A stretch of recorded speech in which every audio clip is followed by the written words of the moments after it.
Yeah, it's a great question, Steve. I think the headline here, of course, is that the digital divide has morphed. It has calcified and hardened.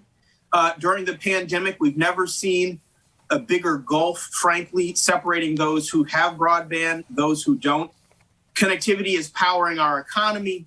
It's educating students. It's driving telehealth, telemedicine, and not to mention, of course, keeping families together and businesses and conversations like this.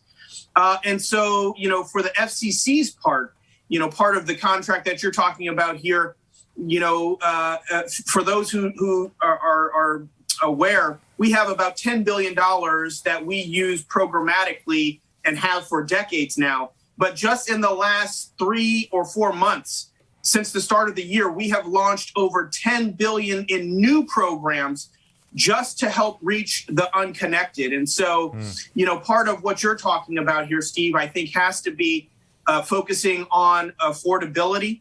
The fact of the matter is that there really, if you unpack it, like you said, there are 3 challenges to simplify and oversimplify. The first is the Kansas problem, rural areas. We need to build out everywhere. That's got to be part of the contract to make sure every American, even in those rural areas, that we reach the internet to you. Of course, then you have seniors as well.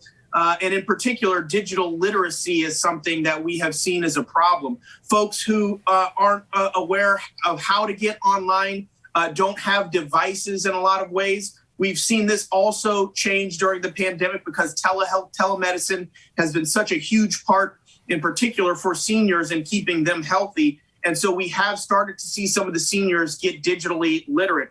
But the last thing that I'll really focus on here that has to be part of the social contract that you're talking about is the issue of affordability. Tens of millions of American households lack that home broadband connection simply because they can't afford it. And so, I've long said you shouldn't have to choose between connectivity and keeping your lights on. But we know that millions of families do. Data's been released that about 4 in 10 adults, in particular those with low incomes, don't have home broadband. And in particular as well, Black and brown households disproportionately are disconnected. And so we do need long-term solutions here that are part of getting every American connected.